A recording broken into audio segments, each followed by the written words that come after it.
अधर्म सापेक्ष है, और अधर्म सापेक्ष देश भारत हो नहीं सकता।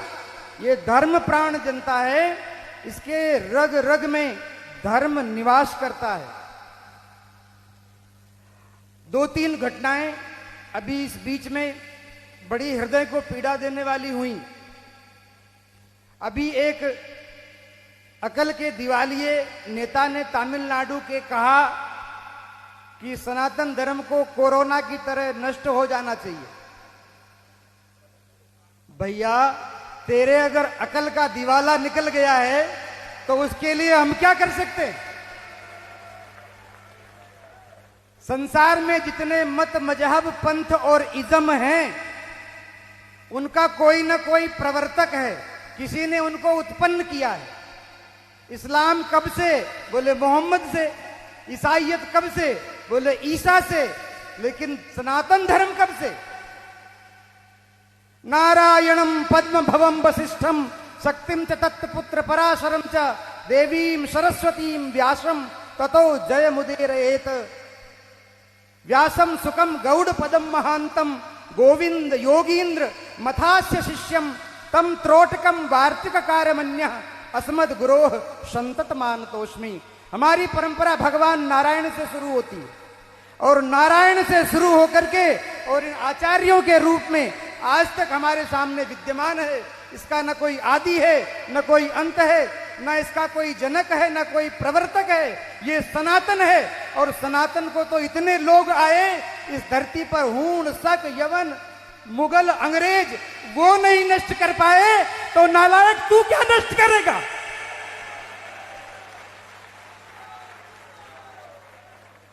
हमारे देश के संविधान में इमरजेंसी काल में जब सारे विपक्ष के नेता जेल में बैठे थे, उस समय आधी रात को 12 बजे तुमने संविधान के प्रियम्बल में धर्मनिरपेक्ष शब्द जोड़ दिया और इस देश को अधर्म सापेक्ष बना दिया। तुम्हारे बाप का ये देश है। हमारे पूर्वजों ने इस संविधान को इसलिए स्वीकार नहीं किया था कि देश के 75 साल बाद भी हिंदू अपने अधिकारों के लिए संघर्ष करें। हमारे देवस्थान सुरक्षित नहीं, हमारी पूजा पद्धतियां सुरक्षित नहीं, हमारे जीवन के मूल मानबिंदु सुरक्षित नहीं।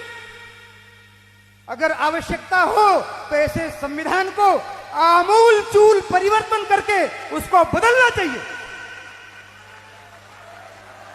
और ये मैं किसी आवेश में नहीं कह रहा हूं, मैं अकेला यहां नहीं खड़ा हूं। मेरे पीछे देवताओं की शक्ति है, पितरों की शक्ति है, यक्षों, किन्नरों, गंधर्वों की शक्ति है, और हमारे ऋषि मुनियों की शक्ति है। उनकी शक्ति के आधार पर मैं कह रहा हूं, हिंदू अब बहुत समय तक अत्याचार सहन करने वाला नहीं है। अपने अधिकारों के लिए भैया मिमियाना बंद करो, और दिनकर के पदों के साथ स्वर में स्वर मिला करके कि विकराल काल मुंह खोलेगा, फणसेश नाग का डोलेगा, याचना नहीं अब रण होगा और संग्राम महाभीषण होगा। अगर इस तरह से स्थिति रही देश की तो ये ठीक नहीं है। संपूर्ण हिंदू समाज, अगड़ा पिछड़ा, ऊंच नीच, छोटा बड़ा, इन सबको जो जातियों में बांटने का समीकरण चल रहा है, अभी थोड़ी देर पहले राजनेता आए थे और कहा हमने इस जाति को ये दिया, उस जाति को वो दिया, उस जाति को वो दिया, उस जाति को ये दिया। अरे नालायकों, तुम क्या दोगे?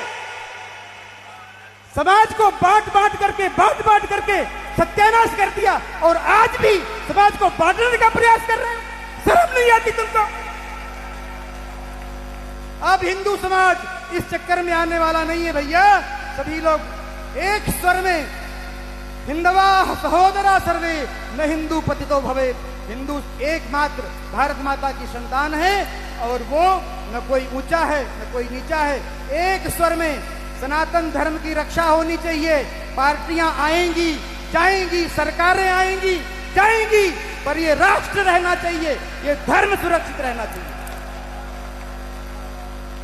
श्री एकलिंगनाथ की, धर्म की, अधर्म का, प्राणियों में विश्व का गौ माता की, भारत माता की।